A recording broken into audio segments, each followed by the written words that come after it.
La Revolución Francesa. 1794. Prisión de Francis Conciergerie. Una fortaleza impenetrable a orillas del río Sena en París. Un lugar frío, húmedo e infestado de ratas, conocido como la antecámara de la muerte. En su interior, la voz de una joven nación está a punto de ser acallada. Con el pelo rapado y el cuello desnudo, Maximilien Robespierre está preparado para la cuchilla de la guillotina, para pagar el precio del desastre que dejó a su paso. La explosión de acontecimientos que constituyeron la Revolución Francesa. La Revolución Francesa es un momento extraordinario en el que la gente empieza a creer que puede rehacer casi toda la sociedad.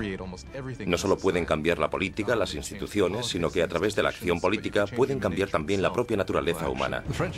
La Revolución Francesa realmente constituye una encrucijada para el mundo moderno, porque todo empieza a tomar una dirección diferente.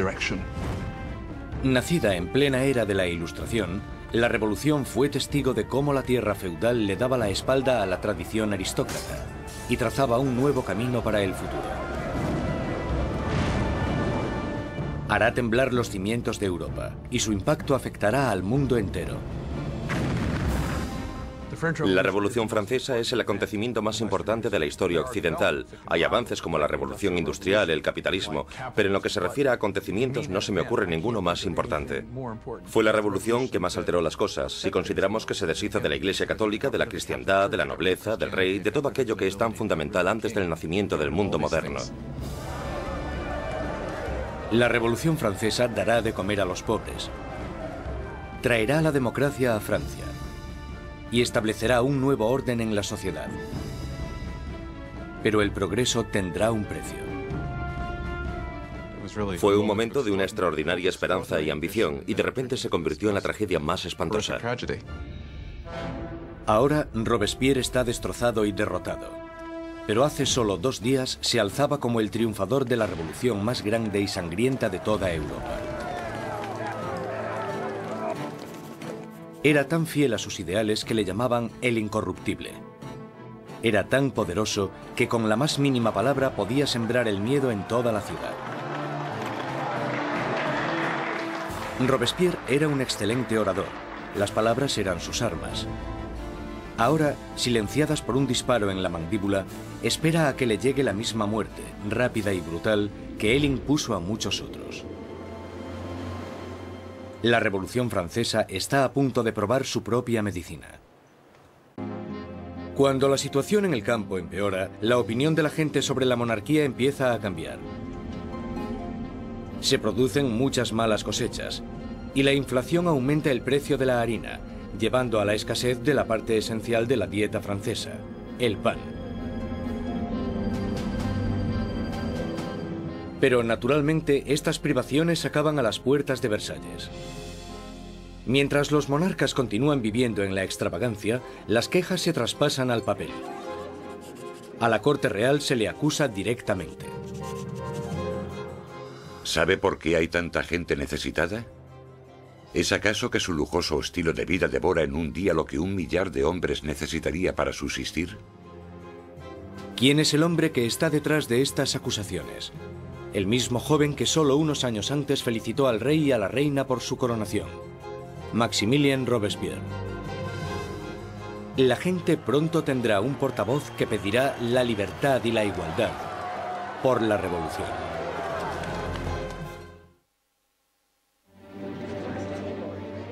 A finales del 1700, Versalles es un oasis de extravagancia, rodeado de una tierra desesperada. Y con un rey inseguro al mando, Francia está trazándose su camino al desastre. Después de 19 años de matrimonio, Luis tenía 4 hijos. Aún así, como rey sigue siendo impotente. En un intento por demostrar su liderazgo, Luis se mete a hacer reformas financieras, pero su equivocada manera de manejar las finanzas carga a los pobres con muchos impuestos, mientras la nobleza no paga casi nada. Con la economía por los suelos y la gente cada vez más inquieta, parece que incluso Dios está enfadado, golpeando a Francia con el invierno más frío de los últimos 90 años. Si alguna vez hubo intervención divina para empeorar la situación, seguro que fue en el verano de 1788 y la primavera de 1789. En el verano de 1788 había una creciente crisis política desarrollándose en un momento de seria escasez de comida. En 1788, para los franceses, la harina era la esencia de la vida. El pan, su medida de subsistencia. La mayoría de la gente en Francia comía casi 1 kilo de pan al día. El pan era esencial y su subida de precio la notó todo el mundo. Si el precio se doblaba, tenías problemas. Bajo la mala financiación de Luis XVI, el precio de la harina se disparó. Las escasas provisiones se estaban agotando y el precio de una rebanada de pan pronto igualó al sueldo de un mes. El hambre se convirtió en rabia. Surgen disturbios por toda Francia. Se atacan casas. Se roban panaderías y los panaderos, acusados de guardar pan, son linchados allí mismo.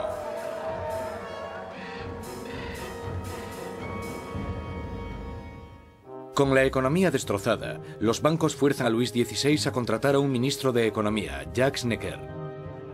Necker, un pensador progresista, es popular entre la gente de una manera que Luis XVI solo puede envidiar. Durante la primavera del 89, Jacques Necker fue, sin lugar a dudas, el ministro más popular, porque saltó a la luz pública por sus escritos sobre el deber del gobierno de asegurarse de que haya pan y grano suficiente para todos. Con la nación en crisis fiscal, Necker insta a Luis XVI a convocar una reunión con el tradicional cuerpo representativo del reino, los Estados Generales. Es la primera vez en 175 años que se reúne a estos representantes. Políticamente, Francia estaba organizada en los llamados 3 estados. El primero era el del clero, el segundo el de la nobleza y el tercero el de todos los demás. Y según los cálculos contemporáneos, los primeros 2 estados los formaban el 3% de la población y el tercer estado el 97%. Mucha gente pensaba que era muy injusto que este tercer estado, que era la mayoría de la población, tuviese solo 1/3 de los diputados. Consideraban injusto que el Parlamento tuviese 3 cámaras y que las 2 cámaras, la de la nobleza y la del clero, pudieran siempre anular la votación de la plebe. 4 de mayo de 1789. Un destacado joven abogado y político llega a Versalles. Maximilien Robespierre viene a presentarse ante los Estados Generales como diputado, para ser la voz que pida justicia para la gente que él representa, el tercer estado. Robespierre era un huérfano provinciano que había destacado académicamente con la obtención de una prestigiosa beca, convirtiéndose en un orador elocuente. Un mojigato en apariencia, pero con las ideas muy claras. Cuando volvió a su casa, al pequeño pueblo de Arras, las ideas de la Ilustración que había absorbido en los salones de París tuvieron a un poderoso defensor porque se convirtió en el abogado de los oprimidos de su pueblo natal. Cuando volvió a Arras y empezó a ejercer de abogado, leyó mucho sobre la Ilustración y cuando Robespierre ejerció de abogado en Arras, intentó utilizar esas ideas en los casos que él estaba defendiendo. Robespierre y sus compañeros pedían que la nobleza y el clero pagasen sus impuestos. Pero Luis XVI se siente cada vez más amenazado por el creciente radicalismo del tercer estado. Entonces, el 20 de junio, después de 6 semanas de estancamiento, los diputados se dan cuenta de que están siendo silenciados. El 20 de junio, cuando los diputados llegan a la reunión y encuentran las puertas cerradas, sospechan de un complot. Van a la sala, que era lo que nosotros llamamos la sala de juego de pelota, pero que en realidad era un frontón, se reúnen y juran que no dejarán de reunirse hasta que tengan una nueva constitución. Los diputados deciden constituirse en una nueva Asamblea Nacional y ser los verdaderos representantes del pueblo de Francia.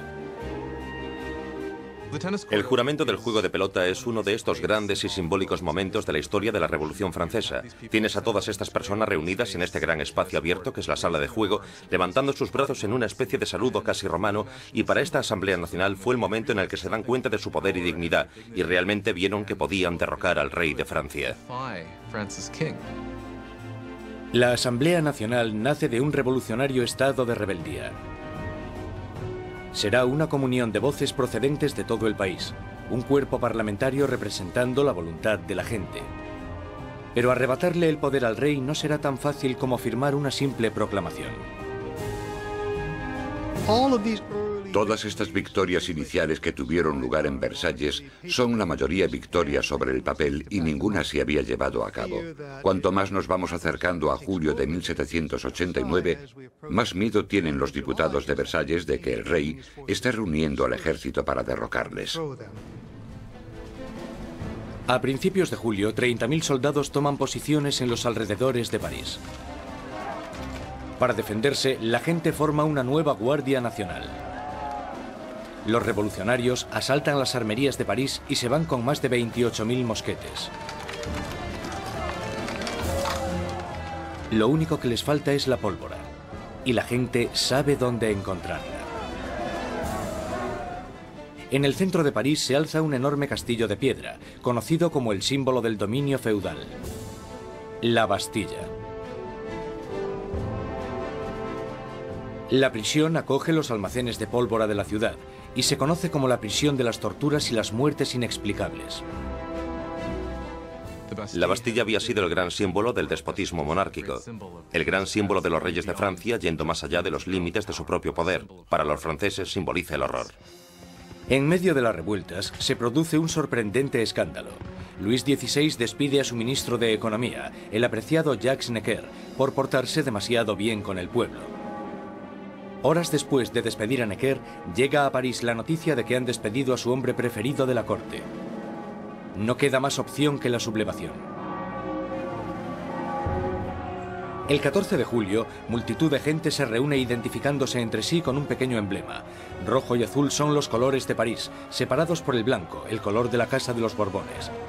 El tricolor ha nacido. De entre la multitud exaltada, una voz grita: ¡a la Bastilla! Con el ataque a la Bastilla, la gente de París está diciendo: no te podrás librar de una nueva Asamblea Nacional. La gente está tomando cartas en el asunto, está cogiendo las armas y diciendo: estamos del lado de la revolución. Cuando el director de la Bastilla, Bernard de Lugny, se entera de que una gran multitud se está aproximando a la prisión, intenta cerrarla. Monta una defensa desesperada, pero los revolucionarios asaltan la fortaleza y arremeten contra los guardas con cuchillos y lanzas. Finalmente, el director de Lugny se rinde, pero la multitud enfurecida le agarra arrastrándole por las calles, le abuchean, le dan patadas y le golpean hasta que grita: «¡Dejadme morir!». La multitud entusiasmada accede con mucho gusto a su petición. Le apuñalan, le disparan y nace una revolucionaria tradición. Su cabeza decapitada desfila por las calles clavada en una lanza. Los diputados de la Asamblea Nacional no condenan inmediatamente este acto de violencia. De hecho, lo aceptan. Y fue esta aceptación de la violencia política lo que, bajo el punto de vista de algunas personas, creó una forma de conducta que tendrá consecuencias catastróficas para el desarrollo de la revolución. Con el humo aún levantándose de la Bastilla, Luis XVI vuelve de su viaje de caza. Debajo de la fecha del 14 de julio de 1879 escribe: «Nada», refiriéndose a su desafortunada caza. Un asesor le interrumpe con las noticias de los disturbios y la caída de la Bastilla. Luis XVI le pregunta: ¿es una revuelta? «No, señor», responde. «Es una revolución».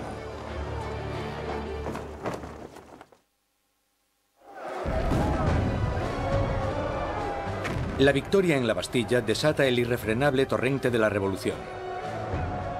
La gente ha desafiado a su rey y ha ganado.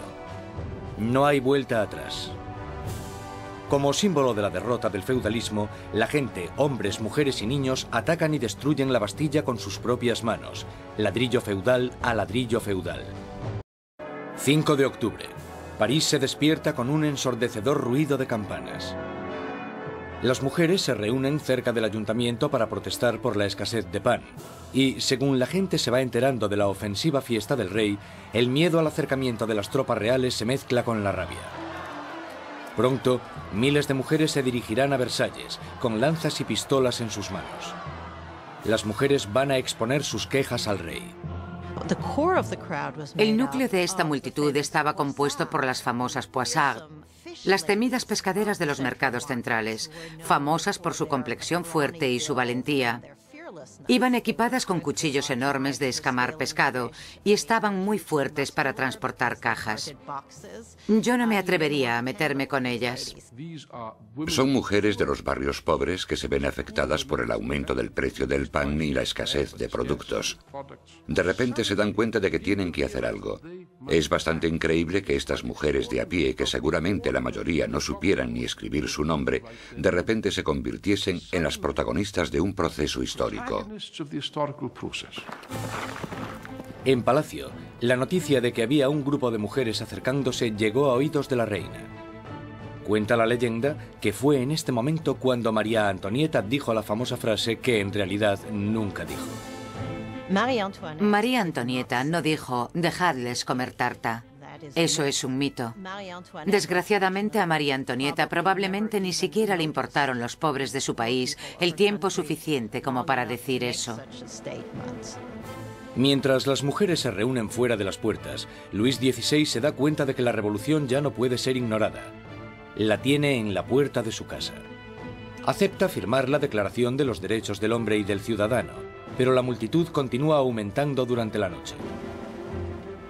Cuando llega la mañana, hay 20.000 personas acampadas fuera de Palacio Real. Para acabar con los signos de distancia entre el rey y sus súbditos, la multitud enfurecida pide que el rey y la reina se trasladen a París. Más indeciso que nunca, Luis XVI es demasiado débil para responder. Su indecisión desatará la furia entre la multitud y pondrá las vidas de la familia real en grave peligro. Al no conseguir conformidad inmediata con lo que ellas quieren, realmente parece que van a matar a la reina. Un grupo de mujeres entran en el palacio, pidiendo a gritos la sangre de la reina. Matan a los guardas, los decapitan y clavan sus cabezas en lanzas. Estaban como locas gritando por todo el palacio. Dadme sus entrañas, dadme su cabeza, yo quiero una pierna, yo quiero un brazo. Creo que estaban tan frenéticas que si la hubiesen encontrado probablemente la habrían descuartizado.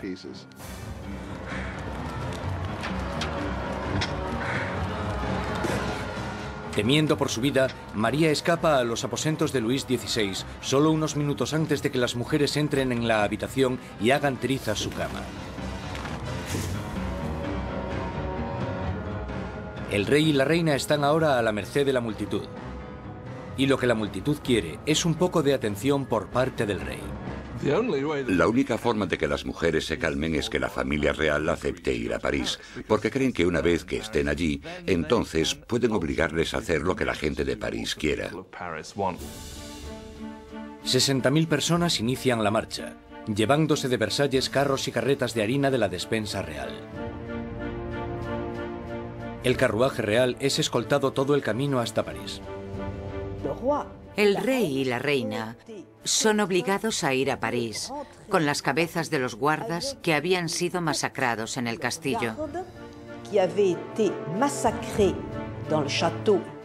Les habían cortado las cabezas.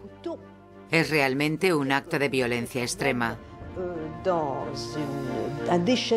Las cabezas se reconstruyen con maquillaje y desfilan delante del carruaje del rey y la reina.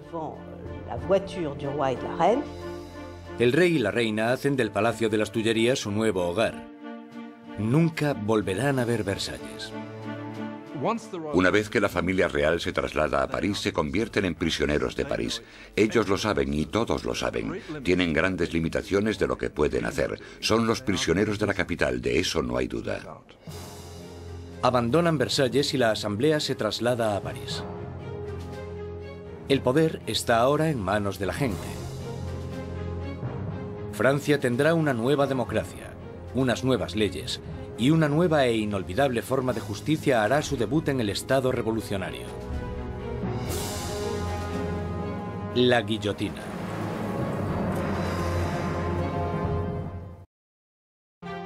Francia es ahora una monarquía constitucional. El rey está obligado a compartir su poder con los revolucionarios en la Asamblea. Pero parece que su ración de poder se va haciendo cada vez más pequeña, y es obligado a firmar ley tras ley, disminuyendo su propio poder y el del otro régimen feudal, la Iglesia Católica. Luis decide que ha llegado el momento de escaparse de los confines de la nueva república y montar una campaña para reclamar su reinado. En 1791, Luis XVI decide que necesita volver a obtener el control de su país. Y sabe que solo puede hacer eso con la ayuda de un ejército extranjero. Así que su idea es dejar el Palacio de las Tullerías y avanzar hacia la frontera más cercana. 10 de agosto de 1792. 27.000 ciudadanos armados, empujados por la rabia y la indignación, se dirigen al Palacio de las Tullerías e inician un ataque salvaje contra los guardias reales. Al final mueren más de 800 hombres de ambos bandos.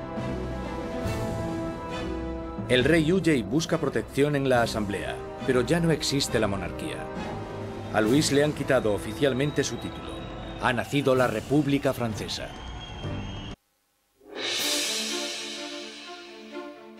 La ejecución del rey Luis XVI marca la victoria definitiva para los revolucionarios.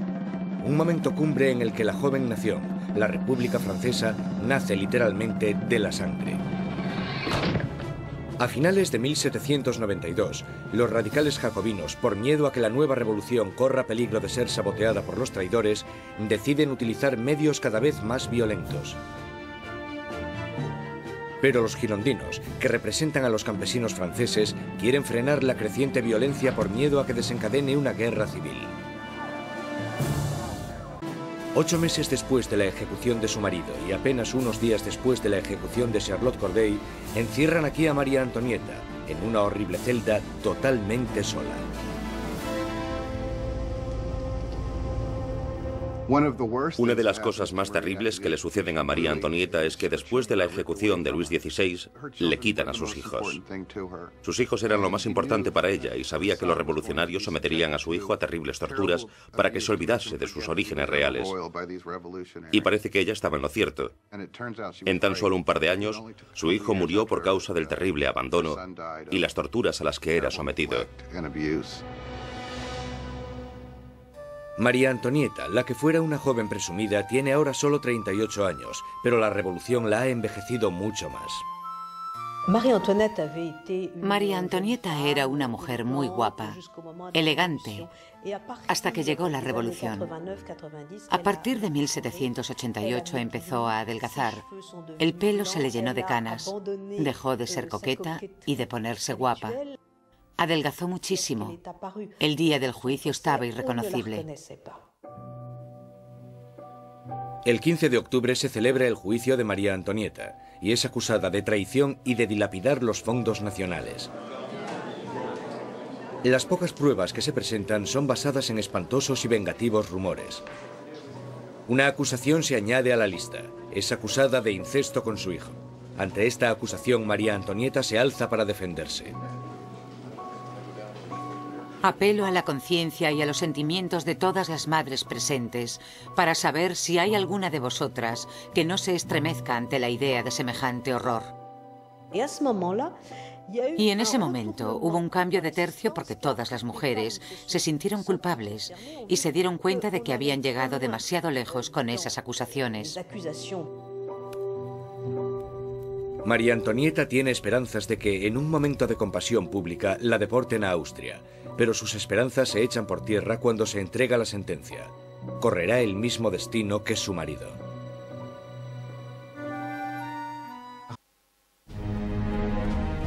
Septiembre de 1793. 4 años de revolución y Francia está siendo totalmente destrozada. En las provincias se producen violentas insurrecciones.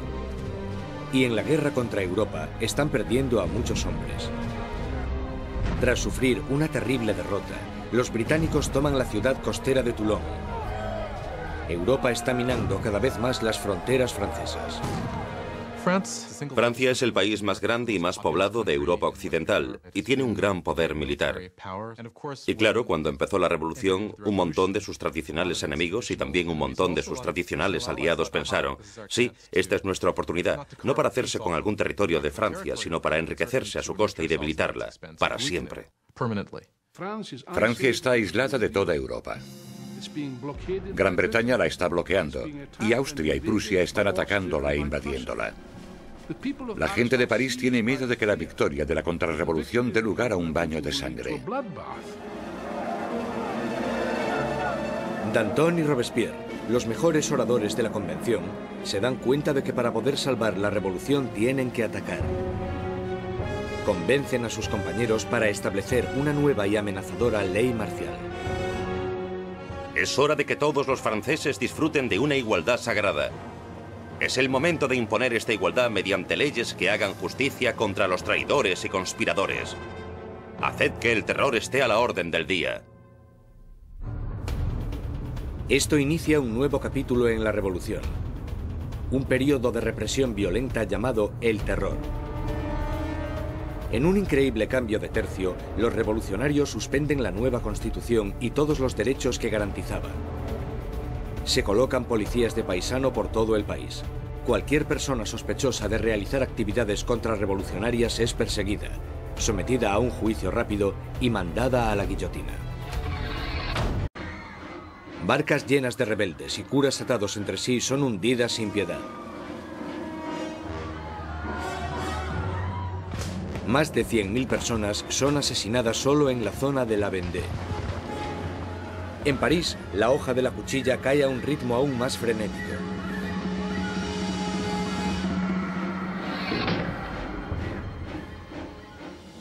Pero los ejércitos franceses están finalmente obteniendo victorias en la frontera.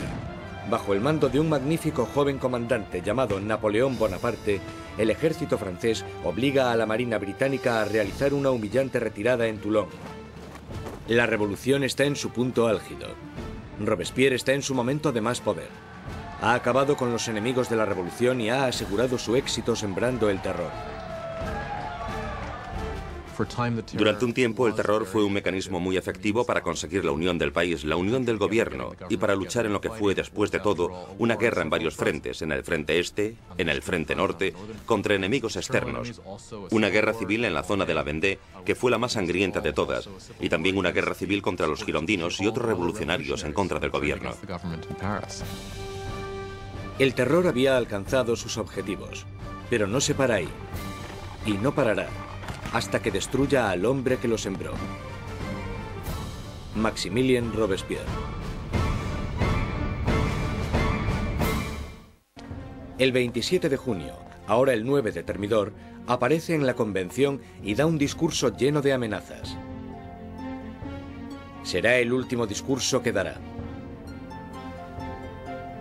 Robespierre comete un error. Anuncia que tiene una nueva lista de enemigos de la República, pero no quiere darla. Todo el mundo teme estar en ella. Y cuando al día siguiente decide hacerla pública, le arrestan antes de hablar. Un improvisado coro de voces grita a Robespierre. Él les mira en silencio. Los diputados le acusan de rebeldía e inmediatamente le retiran de la convención. Robespierre y varios de sus aliados son llevados al ayuntamiento, donde permanecen vigilados durante la noche. Por la mañana temprano se oyen disparos y los guardias corren al segundo piso. Abren las puertas y se encuentran con una escena espeluznante. Uno de los aliados de Robespierre se ha tirado por una ventana. Otro se ha pegado un tiro en la cabeza. Y a Robespierre lo encuentran semi-inconsciente, con una herida de bala en la cara y la mandíbula destrozada por un supuesto intento de suicidio. Robespierre pasa sus últimas horas de vida en la mesa del Comité de Seguridad Pública, en la misma sala desde donde había conducido el terror hasta su espantoso y sangriento final. Mientras es ridiculizado e insultado por sus antiguos aliados, Robespierre es incapaz de responder. El gran maestro de la oratoria ha sido acallado.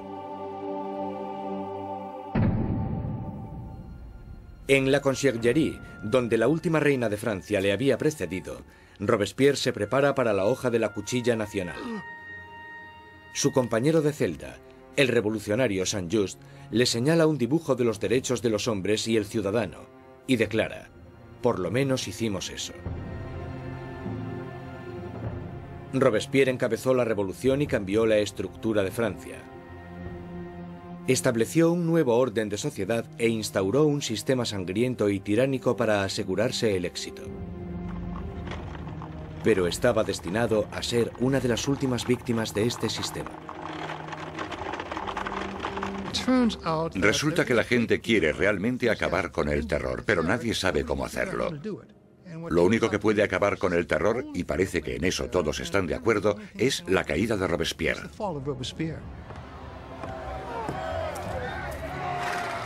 El 27 de julio de 1794, la guillotina acaba con el incorruptible. Y la última sangre del terror es derramada. El terror muere con Robespierre, pero la revolución no. Los derechos del hombre, la democracia, la nueva república. Los logros de la revolución sobrevivirán más que cualquiera de los propios revolucionarios. Francia entrará en un periodo de incertidumbre, paralizada por el miedo a otro terror, o incluso algo peor: la vuelta a la pasada monarquía opresiva. La revolución destruyó la antigua Europa feudal y cambió para siempre el curso de la civilización occidental. Con la Revolución Francesa surgen muchas preguntas. ¿Cuánta violencia está justificada para conseguir una sociedad mejor? ¿Tiene la gente derecho a acabar con lo que consideran un sistema injusto para reemplazarlo, por lo que están convencidos en sus corazones de que es un sistema más justo? ¿Cuánta violencia está justificada para poder llevarlo a cabo? Aún hoy en día nos preguntamos todo esto. Cuando Robespierre y sus aliados estaban ocupados conduciendo a su país hacia el futuro, muchos de ellos se debieron haber preguntado cuál sería el resultado final. Más de 200 años después del nacimiento de la República Francesa, el fantasma de Robespierre está aún presente en las revoluciones. Desde Rusia hasta Vietnam, desde China a América Latina. Los experimentos franceses con la democracia han inspirado los modelos de todo el mundo. Sea donde sea que haya una tiranía, el grito pidiendo justicia perdurará para siempre. Libertad, igualdad, fraternidad. Por la revolución.